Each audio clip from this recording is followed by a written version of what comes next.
सुवलंभो नवरीण सुलहो विहत्तस विहत्तम दायेहम अपणो सविहवेण जदिदाये जपमाणम चुक्केज छलम नघे तवम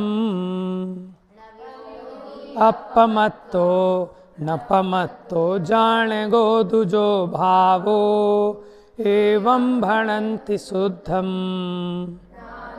जो सो दुसोचेव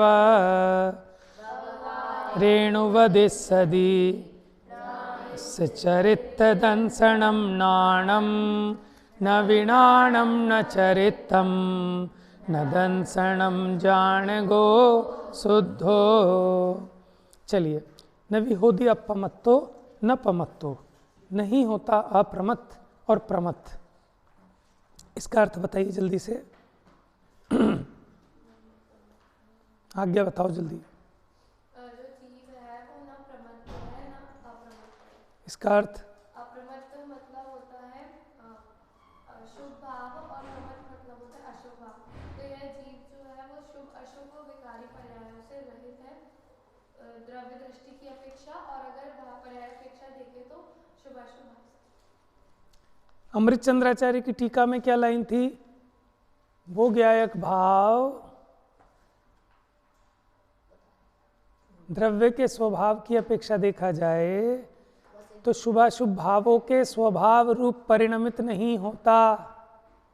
ठीक है, शुभाशुभ भावों के स्वभाव रूप परिणमित नहीं होता, मतलब कि शुभाशुभ भाव उसका स्वभाव नहीं हो जाते। समझ में आया? अच्छा, फिर था जान गो दुजो भावो।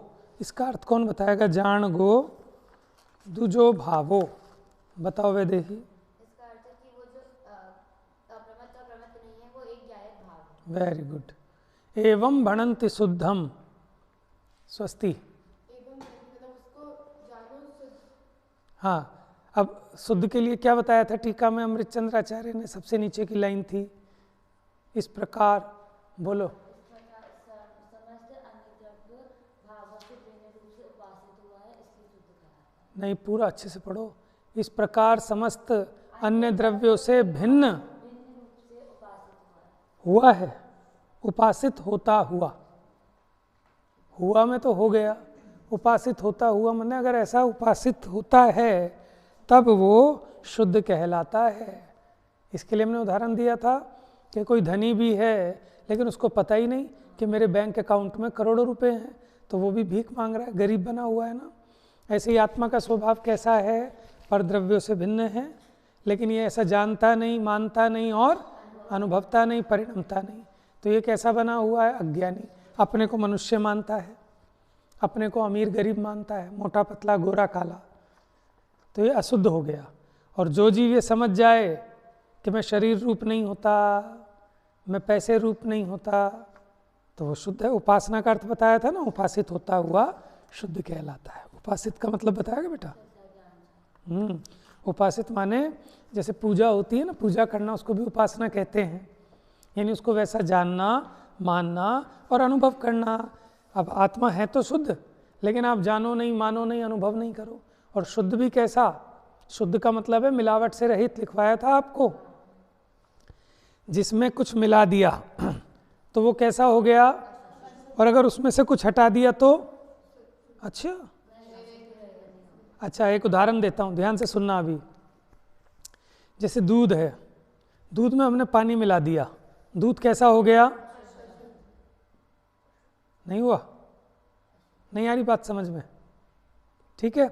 अच्छा, अब हमने दूध को भिगोया और इस सारे दूध में से इसकी जो क्रीम थी वो निकाल दी, माने इसकी जो मिलाई थी और इसका, और उसको उबाल के पका के जो इसका असली माल था वो सब निकाल दिया इसमें से। अब जो बचा उसको कहते हैं सपरेटा दूध। अब बताओ ये शुद्ध है क्या? ये भी अशुद्ध है। यानी किसी का कुछ इसमें मिला दो तो भी अशुद्ध हो जाएगा, और इसका जो अपना माल है अगर वो इसमें से हटा दो तो भी अशुद्ध है। ऐसे ही आत्मा, जैसा आत्मा का स्वभाव है, स्वरूप है, अगर इसमें किसको मिलाओगे, मिला तो नहीं सकते, अपनी मान्यता में, अपने ज्ञान में मिलाओगे तो अशुद्धता आएगी। और अपना जैसा स्वरूप है, अपने में से कुछ हटाओगे अपना तो अशुद्धता आएगी, खंडित हो जाएगा आत्मा। समझ में आया? पर का कुछ मिलाना नहीं, अपना कुछ हटाना नहीं। यद्यपि पर का कुछ मिला नहीं सकते और अपना कुछ हटा नहीं सकते, लेकिन मानता तो है ना, विकल्पों में ही तो करता है। आप बताओ, आपने अपने शरीर को बड़ा किया इतने छोटे से, हैं?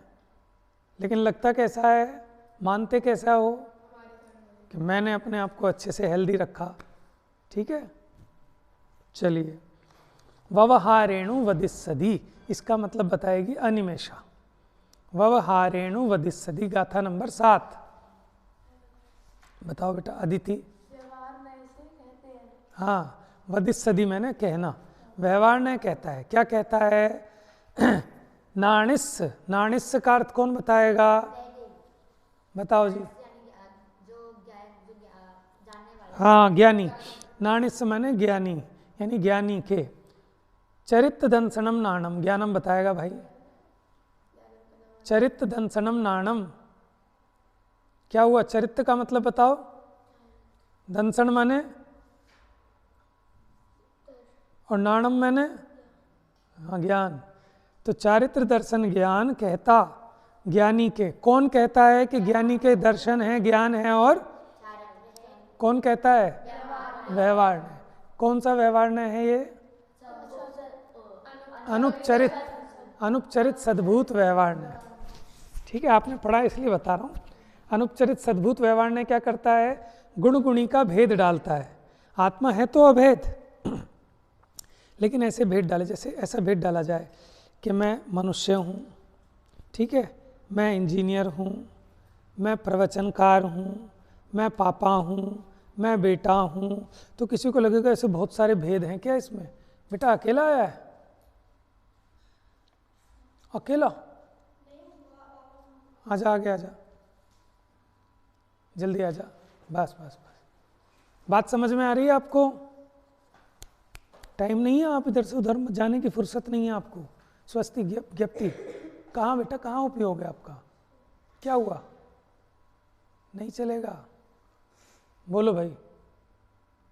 ज्ञानम जैन बताओ, व्यवहार ने क्या कहता है? अनिमेषा? चारित्र और ज्ञान, और चारित्र ज्ञान और दर्शन। किसके? व्यवहार नए के। व्यवहार ने कहता है कि ज्ञानी के दर्शन है, ज्ञान है, चारित्र है। नवीनाणम न चरित्रम, नहीं है, ज्ञान भी नहीं है, चारित्र भी नहीं है, न दंसनम, दर्शन भी नहीं है। जाणगो शुद्ध हो, जाणगो माने ज्ञायक, शुद्ध है। शुद्ध किसको कह रहे हैं? कि अगर आप उसमें भेद डालो तो भेद डालने को भी हम कह रहे हैं अशुद्धता आती है, क्योंकि उससे निर्विकल्प अभेद अखंड आत्मा की अनुभूति नहीं होती। ऐसा लगता है कि पापा है और ये बेटा इंजीनियर है, डॉक्टर, माने जो सब क्वालिटीज़ हैं, ये जो गुण धर्म हैं, ये ऐसे भेद रूप तो नहीं रहते कि मैं यहाँ से तो पापा हूँ और यहाँ से इंजीनियर हूँ, यहाँ से प्रवचनकार हूँ, ऐसे कोई भेद तो नहीं है ना। वस्तु पूरी अखंड अभेद है। तो पूरा का पूरा आत्मा ज्ञानमय है, पूरा का पूरा आत्मा दर्शनमय है, पूरा का पूरा आत्मा चारित्रमय है। ऐसे थोड़ी जैसे घड़े के अंदर बेर भरे हों अलग अलग, ठीक है, जैसे आप फ्रूट टोकरी में अलग अलग फ्रूट भर देते हैं, तो इस टोकरी में सेब भी है, इस टोकरी में केला भी है, इस टोकरी में संतरा भी है। ऐसे ही आत्मा में ज्ञान भी है, दर्शन भी है, चारित्र भी है। ऐसा है क्या? फिर कैसा है? जैसे वो टोकरी में प्लास्टिक है, चीनी के डिब्बे में चीनी है। सुनना भैया जरा ध्यान से, डिब्बे में चीनी है। क्या ये बात ठीक है? क्यों? Very good. हाँ भाई, अपेक्षा तो ये बढ़िया लगाता है। बता भाई, स्टील का डब्बा है, अब हम कह रहे हैं डिब्बे में चीनी है। डिब्बे में चीनी है कि डिब्बे में स्टील है? अंतर समझना थोड़ा सा। जब हम कहते हैं डिब्बे में चीनी है, ये उपचार का व्यवहार का कथन है क्योंकि उसके संयोग में है। लेकिन डिब्बे में तो स्टील ही स्टील है, अगर स्टील का डिब्बा है तो। और अगर प्लास्टिक का डिब्बा है तो डिब्बे में तो प्लास्टिक है। गत्ते का डिब्बा है अगर मिठाई का, तो डिब्बे में मिठाई है, ये व्यवहार न्याय है। और डिब्बे में क्या है? गत्ता है, वो निश्चय है ना। ये तो मैंने उपचरित उसका बता दिया, बिल्कुल असद्भूत व्यवहार न्याय से बताया है। लेकिन सिद्धांत में हमें सद्भूत व्यवहार न्याय घटित करना है। तो सद्भूत व्यवहार न्याय में कि जो चीज़ अखंड है उसको खंड खंड करके कहना, निरूपण करना अथवा जानना। वस्तु तो अभेद है, लेकिन फिर भी उसमें भेद डाल के कहते हैं तो उससे अखंड आत्मा की अनुभूति नहीं होती। ठीक है, दृष्टि में भेद पड़ता है, इसलिए प्रयोजन की अपेक्षा उस व्यवहार न्याय का निषेध किया। व्यवहार का निषेध कौन करता है? निश्चय न्याय। निश्चय न्याय व्यवहार न्याय का निषेध करता है, लेकिन व्यवहार न्याय निश्चय न्याय का प्रतिपादन करता है। तो आप एक जगह लिखो जरा, आप पहले ऐसे लिखना निश्चय व्यवहार, नहीं एक संबंध बता रहा हूँ। निश्चय व्यवहार में क्या संबंध है लिखो। निश्चय व्यवहार में लिखो, निश्चय व्यवहार में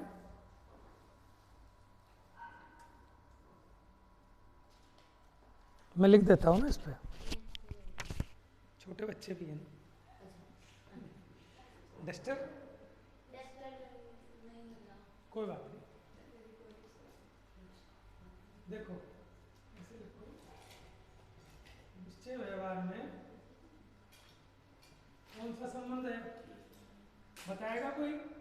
वो है वो वाला प्रतिपाद्य और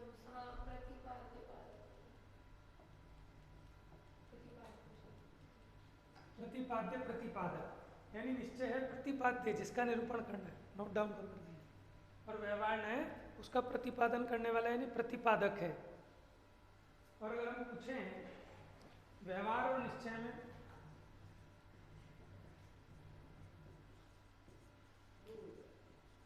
तो कौन सा संबंध होगा? समझ गए? इसको पहले लिखा है, इसका मतलब ये निषेध करने लायक है और ये निषेध करने वाला है।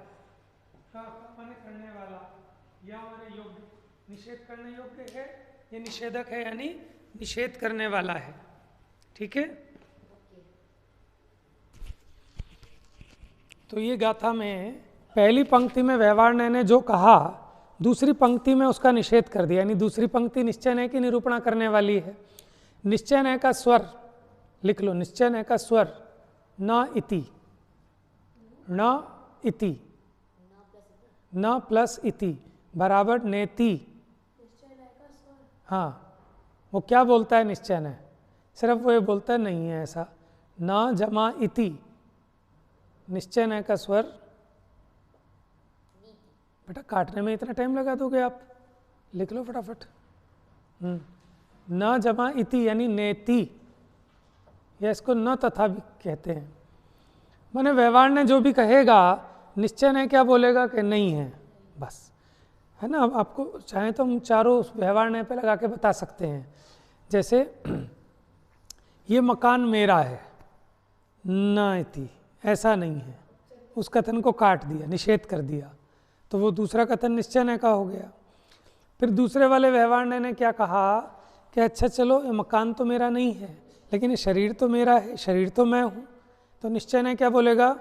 नहीं। तो ये निश्चय न्याय का कथन हो गया। फिर हमने कहा अच्छा ऐसा नहीं है, अच्छा चलो ये मोह, जो आत्मा में होने वाले मोह राग द्वेष हैं, ये तो मेरे भाव हैं, तो फिर निश्चय न्याय क्या कहेगा? नहीं। सही है, तो वो निश्चय न्याय ने क्या किया? व्यवहार न्याय ने जो निरूपण किया था, निश्चय न्याय ने उसका निषेध कर दिया। फिर व्यवहार न्याय ने क्या कहा? अच्छा मैं ज्ञान हूँ, दर्शन हूँ, चारित्र हूँ, तो फिर निश्चय न्याय ने क्या कहा? न विनाणम न चरितम न जानगम न दंसनम जान गो शुद्ध हो, इसलिए ज्ञायक शुद्ध है। अच्छा, तो निश्चय न्याय तो उसकी पिटाई कर रहा है, ये व्यवहार न्याय क्या कर रहा है? ये क्यों कहता है कि मकान मेरा है? क्यों कह रहा है ऐसा? ऐसा मिथ्यात्व क्यों फैला रहा है? नहीं, व्यवहार न्याय सम्यक ज्ञान का अंश है, नोट कर लो।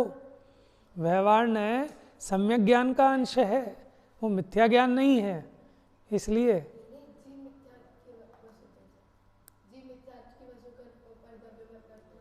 नहीं, अपना मानता अलग बात है, लेकिन जिनवाणी भी तो कहती है जैसे स्व स्त्री और ये पर स्त्री है, ये मेरा मकान है और ये पर का मकान है, नहीं तो न्याय नीति कैसे रहेगी,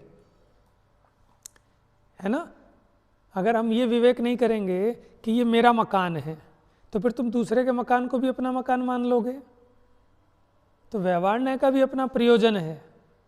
जो असद्भूत व्यवहार न्याय है उसने ये प्रयोजन किया कि न्याय नीति की स्थापना की, सदाचार की स्थापना की है। और देह को आत्मा कहने वाला जो व्यवहार न्याय है उसने भी बड़ा उपकार किया। अगर आप इसको देह को व्यवहार न्याय से भी आत्मा नहीं मानते, तो जैसे राख को मसल देने पर हिंसा का दोष नहीं आता, उसी प्रकार आप चींटी को मसल देते तो भी हिंसा नहीं होनी चाहिए, क्योंकि चींटी का जो शरीर है वही तो मसला है आपने, वो तो आत्मा है ही नहीं निश्चय न्याय से। अगर व्यवहार न्याय से देह को आत्मा न माना जाए, तो जिस प्रकार राख को मसल देने पर हिंसा नहीं होती, उसी प्रकार किसी भी जीव की देह को मसल देने पर हिंसा नहीं होनी चाहिए। भस्म, राख, राख कोयले की राख होती है, भट्टी की राख, राख।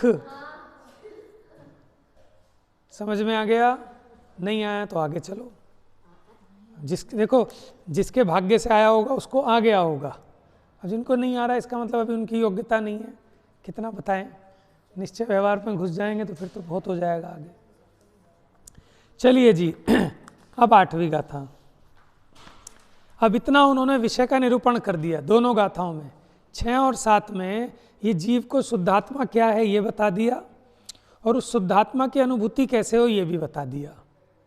ठीक है, 7वीं में क्या आप भेदों से नहीं होगी, अब भेदों को गौण करके निर्विकल्प आत्मा का अनुभव करो। कल खीर का उदाहरण दिया था ना कि खीर अच्छी है लेकिन उसमें विकल्प करते रहो, और ये तो भाई बड़ी सफ़ेद बनी है, इसमें तो केसर भी है, इसमें तो इलायची भी है। हाँ, तो अब खाने का स्वाद नहीं ले पाओगे उन विकल्पों में। ठीक है, खेलते वक्त आप टेंशन लो, स्कूल का काम भी करना है, मैंने तो अपना टाइम वेस्ट कर दिया, तो खेल का आनंद नहीं ले पाओगे। इसलिए ये नीति है कि जब जो करो अपने पूरा 100% उसको दो। जब पढ़ो तो बस पढ़ो, जब खेलो तो खेलो, जब मस्ती करो तो फुल मस्ती करो। समझ में है? तभी आप आनंद ले पाओगे। नहीं तो जब खेल रहे हो तो पढ़ाई कब हो जाए, पढ़ रहे हो तो खेल का सोच रहे हो, हर चीज़ में फेल रह जाओगे। ठीक है, सक्सेस का महामंत्र है कि जब जो करें तब वही करें, पूर्णतया समर्पित होकर, कंसंट्रेट। हाँ जी, अब इन्होंने कहा कि आपने दोनों गाथाओं में व्यवहार न्याय का निषेध किया। पहली गाथा में भी कह दिया, देखो आत्मा को प्रमत्त अप्रमत्त कहने वाला व्यवहार न्याय है, शुभाशुभ भाव रूप। कौन सा व्यवहार न्याय है वो? उपचरित सद्भूत व्यवहार न्याय। आत्मा को मोहराग द्वेष वाला कहता है ना, तो शुभाशुभ भाव तो मोहराग द्वेष में ही आएंगे। तो उपचरित सद्भूत व्यवहार न्याय ने क्या कहा कि आत्मा प्रमत्त अप्रमत्त है, फिर आपने कह दिया नहीं है, नवी हो दी अपमत्तो न पमत्तो, वहाँ से तो उसका निषेध कर दिया आपने। फिर दूसरे वाले व्यवहार न्याय ने, यानी अनुपचरित सद्भूत व्यवहार न्याय ने क्या कहा, अच्छा आत्मा में ज्ञान है, दर्शन है, चारित्र है, फिर आपने उसका निषेध कर दिया। जब आपको व्यवहार न्याय को हटाना ही है, समझना जरा, अगर आपको व्यवहार न्याय का निषेध ही करना था तो फिर जिनवाणी में व्यवहार न्याय का उपदेश दिया ही क्यों? प्रश्न समझ में आया? अरे वाह, वेरी गुड, प्रश्न समझ में आया बेटा कि आपने इन दोनों गाथाओं में व्यवहार न्याय ने जो निरूपण किया था आपने उसका निषेध कर दिया। तो जब आपको उसका निषेध ही करना है तो फिर जिनवाणी में व्यवहार न्याय का उपदेश क्यों दिया? परमार्थ का ही उपदेश देना चाहिए था। ये प्रश्न उठा, इसलिए इस 8वीं गाथा का जन्म हुआ। हम प्रश्न ऐसा पूछ सकते हैं कि आचार्य देव को 8वीं गाथा क्यों लिखनी पड़ी? क्योंकि शिष्य का ये प्रश्न उठा कि जब पिछली गाथाओं में आपने व्यवहार न्याय का निषेध ही करना था अनिमेषा। समझ में आ रहा है? पूछ बेटा, पूछा करो, जो समझ में ना आए ना पूछो आप। तो फिर आप परमार्थ का ही उपदेश करते, पहले तो आप उसे बिठा रहे हो फिर उसे हटा रहे हो। समझ में आया? आप नहा के आए हो सब बच्चे? साबुन लगाया था, फिर हटाया क्यों? जब हटाना ही था तो फिर साबुन लगाया क्यों? मिल गया समाधान? क्यों भाई ज्ञानम, गायक? जब साबुन हटाना ही था तो फिर साबुन लगाते क्यों हो? ऐसा ही प्रश्न है कि जब व्यवहार का निषेध ही करना है तो फिर व्यवहार का उपदेश देते ही क्यों हो? परमार्थ का ही उपदेश देते कि चाहते तो हम भी यही थे, लेकिन बिना व्यवहार के परमार्थ का उपदेश हो नहीं सकता। बात समझ में आ रही है? चलिए पढ़ेगा था। जहण विसक्कमण जो, जहण विसक्कमण जो, अणज भासम वीणादुगाहेदुम,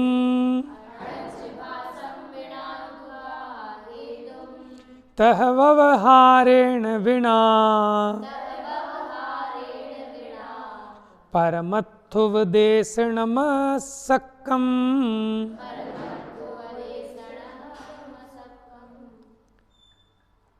थोड़ी ट्रिक लगानी पड़ेगी आपको यहाँ। जहणवि सक्कम, अणजो, जह जिस प्रकार, नवी नहीं, सक्कम शक्य है। क्या शक्य है? अणज्जो, अणज्जो मैंने अनार्य। अनार्य क्या होते हैं? मलेच्छ। ठीक है। आर्य कौन?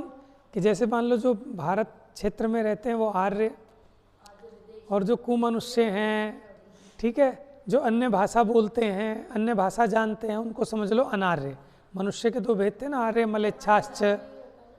तो जो अनार्य है, बेटा ध्यान से सुनो जरा, देखो बुक में, जह न वी सक्कम, जिस प्रकार नहीं है शक्य, अणज्जो, अणज्जो मैंने अनार्य को, अणज्य भाषम विना, अनार्य भाषा के बिना, गाहेदुम, गाहेदुम माने ग्रहित कराना, माने जनाना, समझाना, बताना, गाहिदुम माने ग्रहण कराना।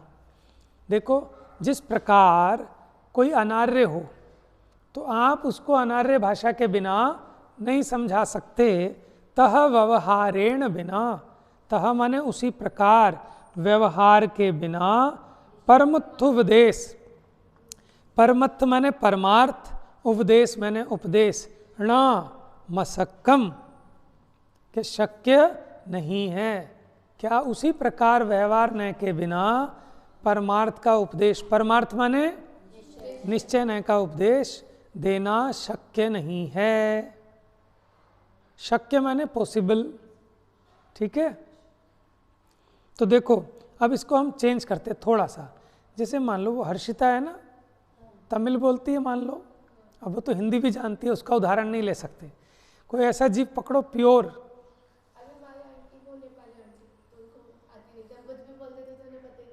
अच्छा नेपाल से भी आ गए आपके यहाँ?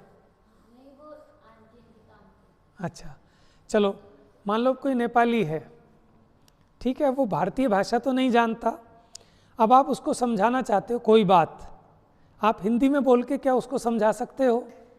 तो कैसे समझाना पड़ेगा? इशारों से नहीं, उसी की भाषा में जो वो समझ सके। अच्छी बात कही आपने, ये बहुत बढ़िया कहा कि हम तो या तो उसे उसकी भाषा में समझाएं। अब वो इशारों की भाषा तो सबकी सेम होती है, समझ में आ जाएगा। खाना खा लिया, कहाँ से आए हो, खाना खाओगे, पानी पी लिया, है ना? तो ये उसकी भाषा है। अब उसे उसकी भाषा में, जैसे छोटा बच्चा है, छोटा बच्चा कैसा होता है? तोतला, आपकी भाषा नहीं समझता। आप कहोगे बेटा हैव यू ड्रिंक वाटर, तो वो नहीं समझेगा। आप उसे को पानी पियोगे, नहीं समझेगा। मम क्या बोलते हो? ठीक है, मम मम पीना है, मम मम। हप्पा खाना है, हप्पा, हप्पा इसलिए कहते हैं मुंह खोल के खाता है ना, हप्पा। ठीक है, तो वो समझता है छोटा बच्चा। अब आप उसे अपनी भाषा में समझाओ तो उसके तो समझ में नहीं आएगा। अब उसे कैसे समझाना पड़ेगा? उसी की भाषा में, मजबूरी है ना। अब हमसे मान लो कोई छोटा बच्चा, ओले ओले ओले बाबू तातल ले हो, ठीक है, अप्पा था है अप्पा, मम पियोगे। अब कोई कहे कि ये पंडित जी इनको क्या हो गया, कि आप ऐसे क्यों बोल रहे हो, कि हम बोलना नहीं चाहते लेकिन मजबूरी है, इस बच्चे को इसकी भाषा में बोले बिना हम कैसे समझाएंगे। अगर हम उसे तत्व भी समझाना है तो उसे उसकी भाषा में समझाना पड़ेगा। कैसे समझाओगे तत्व, समझ में आए। अब कुंद आचार्य की माता से पूछना पड़ेगा कैसे समझाती थी वो बालक को तत्व। ठीक है, तो इसी प्रकार अब इसमें इम्पोर्टेंट बात क्या है ज्ञानम, इम्पोर्टेंट बात ये है कि तोतले बालक को तोतली भाषा में समझाना लेकिन तोतले नहीं हो जाना। इम्पोर्टेंट बात ये क्या कि बच्चे को तोतली भाषा में भले समझाना लेकिन स्वयं तोतले मत हो जाना। ठीक है, और उसके बिना आप उसको माने उसके प्रयोजन का उपदेश नहीं दे सकते। इसलिए मजबूरी है कि बिना व्यवहार के परमार्थ का उपदेश नहीं हो सकता। जैसे हमने ये समझाना हो कि वीतरागता धारण करो, क्या धारण करो। अब वीतरागता कैसे समझाएं जीव को, क्या होती है वीतरागता, तो उसको कैसे समझाएंगे, व्यवहारण्य से। व्यवहारण्य कौन सा, कि भैया राग द्वेष को छोड़ो, क्या राग द्वेष को छोड़ो। अब भी उसके समझ में नहीं आया कि राग द्वेष को कैसे छोड़ें, भाई सब कपड़े थोड़ी हैं कि छोड़ दिया, कैसे छोड़ें राग द्वेष को। तो उसको क्या समझाएंगे कि देखो भैया संयम अंगीकार करो, ये घर गृहस्थी छोड़ो, मुनि बनो, व्रत धारण करो, शील पालन करो। और बाहर के व्यवहार में आ गए ना, तो इन व्यवहार के द्वारा क्या कि वो शील का संयम का उपदेश अब हम क्रियाओं के माध्यम से दे रहे हैं। समझ में आया ना। तो क्रियाओं का नाम व्यवहार धर्म नहीं है, लेकिन उन क्रियाओं के बिना आप किसी को कैसे समझाओगे। जैसे आपने किसी को समझाना है कि भैया धर्म किया करो, तो आपसे पूछे कि कैसे होगा धर्म, बताओ क्या उपदेश दोगे उसे। ये कहोगे कि आत्मा में लीन हो जा, कि मैं कोई मिश्री हूँ, मैं कोई नमक की डली हूँ कि वो पानी में गिर गया और लीन हो गया, घुल गया। तो कैसे समझाओगे आप उसे, व्यवहार ने ऐसे समझाना पड़ेगा ना। भैया आप ऐसा किया करो, कल से मंदिर आया करो सुबह, वो भगवान के दर्शन किया करो, कि इससे धर्म हो जाएगा, कि हाँ इससे धर्म हो जाएगा। तो मैं आपसे पूछता हूँ कि इसका नाम धर्म है, लेकिन समझाओगे कैसे। मजबूरी तो यही है ना कि अब जब वो मंदिर आएगा, यहाँ बैठेगा, पूजा करेगा, सुनेगा, तो धीरे धीरे उसको वो बातें समझ में आनी पड़ेंगी। बात समझ में आ रही है कि व्यवहार न्याय के बिना परमार्थ का उपदेश नहीं हो सकता। जिस प्रकार अनार्य भाषा के बिना अनार्य को नहीं समझा सकता। उदाहरण दिया, जैसे कोई मलेच्छ भील हो, एक ब्राह्मण जा रहा था, उस मलेच्छ ने ब्राह्मण ने मलेच्छ को आशीर्वाद दिया, क्या कहा, स्वस्ति। हाँ, ये जरूर पढ़ा हुआ है, स्वस्ति ना पढ़ा हुआ है तुमने। हाँ, स्वस्ति, ठीक है। अब उसको समझ में नहीं आता, तो वहाँ क्या लिखा, वो मेंढे की भांति आँख फाड़ फाड़ कर देखता है ऐसे, ये क्या कह रहे हैं, ये क्या कह रहे हैं, उसको समझ में नहीं आया। तो अब उस पर करुणा आई ब्राह्मण को, तो उसे उसकी भाषा में समझाते हैं, क्या कि तेरा अविनाशी कल्याण हो, तेरा भला हो। तो वो उसकी आंखों में अश्रुधारा टपकने लगती है खुशी के मारे। अब उसको समझ में आ गया, समझ में आया। अब हम अपनी भाषा में उसको समझा रहे थे, बात तो वही समझानी है, लेकिन उसे उसकी भाषा में समझानी है। ठीक है, इसी प्रकार व्यवहार न्याय के बिना परमार्थ का उपदेश अशक्य है। उसी प्रकार व्यवहारी जन भी आत्मा कहने पर आत्मा आत्मा कहो कि तू आत्मा है, तो उसकी समझ में नहीं आता।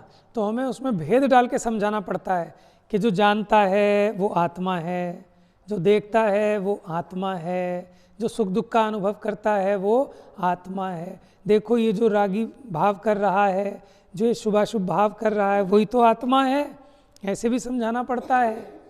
समझ में, जैसे उसको समझ में आ जाए वैसे आचार्यों ने समझाया है।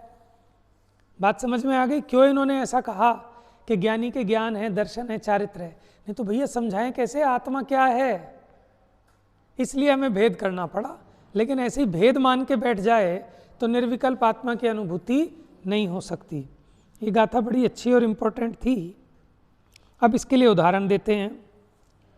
ये तो बता दिया कि व्यवहार के बिना परमार्थ का उपदेश नहीं हो सकता। इसका मतलब व्यवहार परमार्थ का क्या है?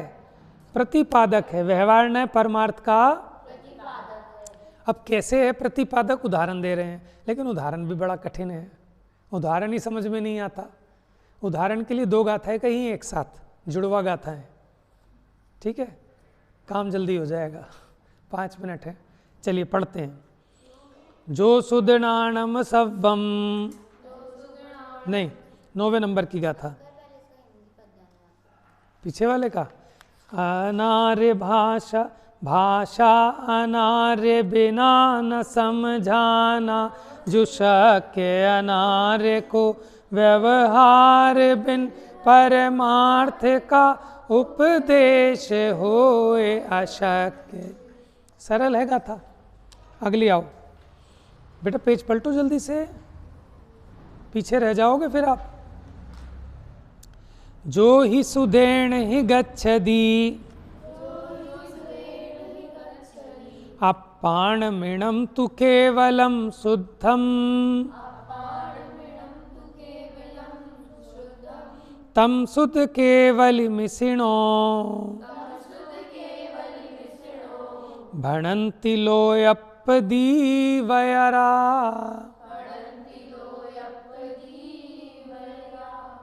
अगली गाथा और पढ़ लो साथ साथ। जो सुदृणाणम सव्वम, जानधि शुद्ध केवलिम तमाहुजिणा,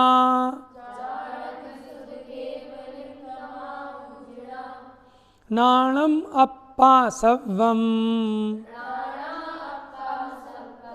नाणम, नाणम।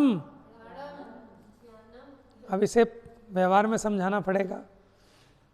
अब ये नहीं समझ रहा ना नाणम, अब इसको हिंदी में बताना पड़ेगा। ज्ञानम। अप्पा, किसी का नाम रखना चाहिए। अब अप्पा, अप्पा माने क्या होता है? आत्मा, वो होता है परमप्पा, परमात्मा, ठीक है। लेकिन ये साउथ में चलते हैं ना ऐसे नाम, अप्पा, अप्पा स्वामी, बप्पा स्वामी।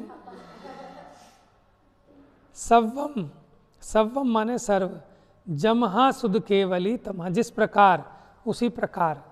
चलिए, इस आत्म को श्रुत से नियत जो शुद्ध केवल जानते, ऋषिगण प्रकाशक लोक के श्रुत केवली उसे। देखिए, जो ही सुदेण ही गच्छति, सुदेण माने श्रुतेण यानी श्रुत ज्ञान से, गच्छति माने ग्रहण करता है, अपाणमिणम माने अपने आत्मा को, तू केवलम शुद्धम, कैसा ग्रहण करता है? शुद्ध ग्रहण करता है। जो श्रुत ज्ञान के द्वारा अपने आत्मा को शुद्ध ग्रहण करता है, मतलब जानता है। ध्यान दो बेटा, जो श्रुत ज्ञान के द्वारा अपने आत्मा को शुद्ध जानता है, पहली लाइन का अर्थ है प्राकृत की गाथा में देखो। जो ही सुदेण, सुदेण माने श्रुत ज्ञान से, गच्छति माने ग्रहण करता है, जानता है, अपाणमिणम अपने आत्मा को कैसा जानता है? शुद्ध केवल, कि अपने आत्मा को शुद्ध जानता है। किससे? श्रुत ज्ञान से। तम शुद्ध केवली मिषिणो, तो उनको शुद्ध केवली मिषिणो माने कहते हैं। श्रुत केवली क्या कहते हैं? नहीं, उसको श्रुत केवली कहते हैं। भणन्ति लोयप दिवयरा, लोयप माने लोक के, दिवयरा माने प्रकाशक। कौन है लोक के प्रकाशक? अरे लोक के प्रकाशक, लोकालोक झलकता जिसमें ऐसा प्रभु का केवल ज्ञान, ठीक है। लेकिन जगत को कौन बताता है? वो तो गणधर बताते हैं। तो ऋषिगण प्रकाशक लोक के, तो उनको माने गणधर क्या कहते हैं? श्रुत केवली कहते हैं। देखो सिंपल सी बात समझ लो, सिर्फ एग्जाम्पल है कि जो श्रुत ज्ञान के द्वारा अपने आत्मा को जानते हैं, ठीक है, उनको क्या कहा जाता है? उनको श्रुत केवली कहते हैं। ये तो निश्चय का कथन है, समझना। जो अपने आत्मा को श्रुत ज्ञान से जानते हैं वो श्रुत केवली हैं। लेकिन इससे समझ में नहीं आता किसी को, ये तो निश्चय है। तो व्यवहार से कैसा समझाते हैं फिर? अगली गाथा आई, जो सुध नाणम सव्वम जानदी सुध केवलिम तमाहु जिणा, कि जो अपने श्रुत ज्ञान से क्या जानते हैं, सव्वम जानदी, सब कुछ जानते हैं, उसको श्रुत केवली कहते हैं। ठीक है, इससे बात समझ में आती है। श्रुत केवली कौन? कि जो अपने श्रुत ज्ञान से सबको जाने। केवल ज्ञान कौन? कि जो अपने केवल ज्ञान से सबको जाने, वो केवल ज्ञान। उसी प्रकार जो श्रुत ज्ञान से सब कुछ जानता है उसको कहते हैं श्रुत केवली। ये व्यवहारण्य का कथन है, क्योंकि इसके बिना समझाया नहीं जा सकता। हम माने किसी को समझाना चाहते हैं कि श्रुत केवली कौन है, कि जो अपने आत्मा को जानते हैं वो श्रुत केवली। किसी के समझ में नहीं आएगा, कोई नहीं मानेगा, तो हमें व्यवहार से समझाना पड़ता है कि जो अपने श्रुत ज्ञान से सबको जाने वो श्रुत केवली। यानी आप समझ लो, एक हो गए निश्चय श्रुत केवली और एक व्यवहार श्रुत केवली, कि जो सबको अपने श्रुत ज्ञान से जानते हैं वो श्रुत केवली हैं, ऐसा कहना व्यवहारण्य का कथन है। लेकिन उससे समझाना क्या है कि जो अपने आत्मा को जानते हैं वो है परमार्थ से श्रुत केवली। निश्चय से श्रुत केवली कौन? कि जो श्रुत ज्ञान के द्वारा अपने आत्मा को जानते हैं वो निश्चय से श्रुत केवली हैं। लेकिन वो बिना व्यवहार के समझाना अशक्य है। इसलिए व्यवहार से कैसे समझाते हैं कि जो अपने श्रुत ज्ञान से सबको जानते हैं। अब देखो, जो श्रुत ज्ञान है, ज्ञान है सो आत्मा है। क्या कहा? तो जो सर्वश्रुत ज्ञान को जाने माने आत्मा को जाने, निकली ना ये बात। जो सर्वश्रुत ज्ञान को जानता है तो ज्ञान है सो आत्मा ही है। इसलिए जो आत्मा को जानता है वो श्रुत केवली है। इस प्रकार हमें समझाना पड़ता है। तो ये उदाहरण था, लेकिन ये उदाहरण भी अपने आप में थोड़ा सा डिफिकल्ट पड़ता है। ठीक है, इन दो गाथाओं में बस उदाहरण दिया कि निश्चय से तो जो अपने आत्मा को जानता है श्रुत ज्ञान से वो श्रुत केवली है, लेकिन ऐसा समझाना अशक्य है। इसलिए इसको कैसे समझाते हैं कि जो समस्त श्रुत ज्ञान को जाने वो केवली। अब ज्ञान है सो आत्मा ही है, इसलिए बात समझ में आती है कि जो आत्मा को जाने वो श्रुत केवली है। पूछो बेटा, क्या पूछ रहे हो? भणंती माने कहते हैं, लोय माने लोक के प्रकाशक। अब ये दिवयरा का अर्थ ऋषिगण होगा। हाँ, लोक प्रदीप करा, लोक का प्रकाश करने वाले ऐसे ऋषि, माने जो जगत को तत्व ज्ञान का प्रकाश देते हैं, ऐसे ऋषि कहते हैं कि निश्चय से श्रुत केवली कौन? कि जो श्रुत ज्ञान से अपने आत्मा को जाने। और व्यवहार ने क्या कहता है? लेकिन व्यवहार ने कहता है जो समस्त श्रुत ज्ञान को जाने वो श्रुत केवली, यानी जिनको समस्त श्रुत ज्ञान प्रकट हो गया वो श्रुत केवली। लेकिन ज्ञान है सो आत्मा ही तो है, इसलिए जो आत्मा को जाने वो श्रुत केवली। और समस्त श्रुत ज्ञान का जितना भी द्रव्य श्रुत है उसका सार क्या है? कि अपने आत्मा को जानो। जीव जुदा पुद्गल जुदा, यही तत्व का सार, बाकी जो कछु और है या ही को व्यवहार। इस अपेक्षा भी देखें तो समस्त श्रुत का तात्पर्य, जितना भी द्वादशांग है, जितना भी श्रुत ज्ञान है, जितना भगवान की दिव्य ध्वनि में आया, उसका सार तो यही है ना कि एक अपने आत्मा को जानो, अनुभव करो और सुखी हो जाओ। तो जिसने अपने आत्मा को जान लिया उसने समस्त श्रुत ज्ञान के सार को जान लिया। इसलिए परमार्थ से निश्चय से श्रुत केवली कौन? कि जो श्रुत ज्ञान से अपने आत्मा को जानते हैं। लेकिन व्यवहार ने क्या कहता है? कि जो समस्त श्रुत ज्ञान को जाने वो श्रुत केवली। तो इस प्रकार ये बताया, जमहा जिस प्रकार तमहा माने उस प्रकार। ठीक है, तो अब कल चलेगी 11वीं गाथा, मोस्ट इंपॉर्टेंट गाथा है 11वीं गाथा। ठीक है, कल एक ही हो पाएगी, हो भी पाएगी कि नहीं देखेंगे। जा वाणी के ज्ञान से सूझे लोकालोक, सो वाणी मस्तक नमो सदा देत हूँ धोख।